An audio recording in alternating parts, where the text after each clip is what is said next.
Our first journaling exercise comes in two parts, and the journaling exercises are designed to help us tap into our intuition. So we may get intuitive information as emotions coming up, as sensations in our body, as visions, as thoughts popping into our head. Some people actually might hear words, as memories popping up as well. So it's going to be different for each person, and it can come in a combination of ways. So the first part of this journaling exercise, we need to discover our life path number.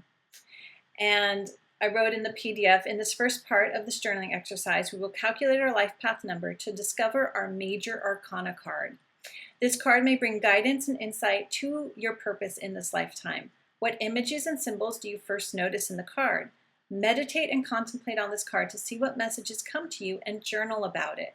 You can also do this exercise as an automatic writing practice. So we'll calculate our life path number, look at our card, and see what you notice in the card. Do you get a physical sensation? What was your first impression when you discovered your life path card? What thoughts came to mind? What memories came to mind? What seemingly random visions came to your mind? And then automatic writing is just letting the words flow on paper, not so much intellectually noting down, oh, I felt this, I had this vision, I had this sensation, but just starting to write like, this is my card, this is how I feel about it, and see where the writing takes you. And that's a way to tap into your higher self to get those intuitive messages. Now, to calculate your life path number, you need to add up the single digit numbers of your birthday. So for example, if you were born on January 1st, 2018, you would add 1 for January to 1 for the 1st, which is 2, to the 2 of 2000, which is 4, to the 1 of the 18, which is 5, to the 8 of the 18, which is 13.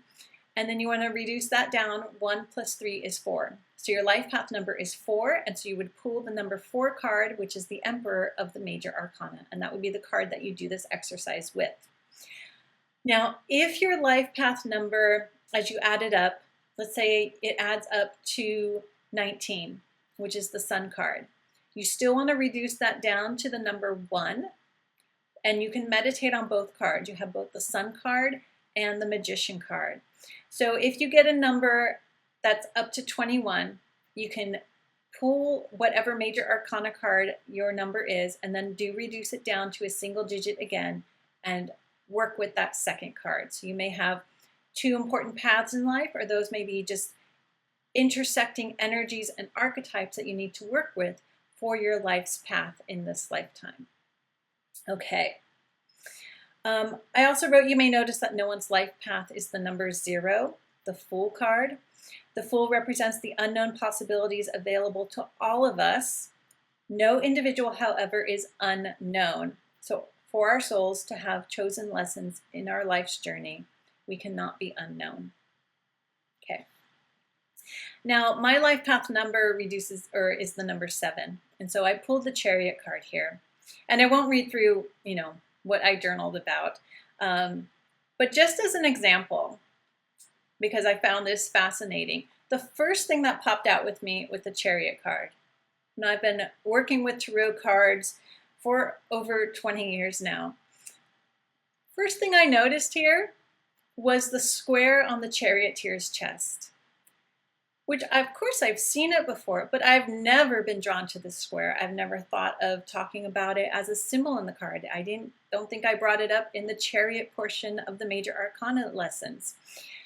But he has this square here, and the square represents structure, stability, and foundations. And the Chariot is about movement, moving forward, changes. There's also a victorious energy here. And so just a little summary of the essence of how I journaled on this card is that I need to make sure I have solid foundations before I can move forward and be victorious, to be triumphant in whatever it is I am moving forward with in my life. And I also need to realize that I need to focus on the things that I do have those solid foundations for already. So those were insights that came to me in this first journaling exercise. noticing something I have noticed but not really taken note of before in this card. And so that can happen. You know, some cards have lots of images and details, and some are very simple.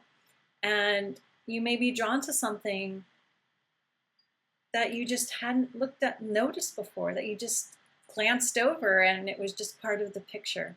So these little journaling exercises can be quite fascinating. Now, the second part of this exercise is to separate out all the major arcana cards of your tarot deck, shuffle them, focusing on or asking what guidance you need at this point in your life.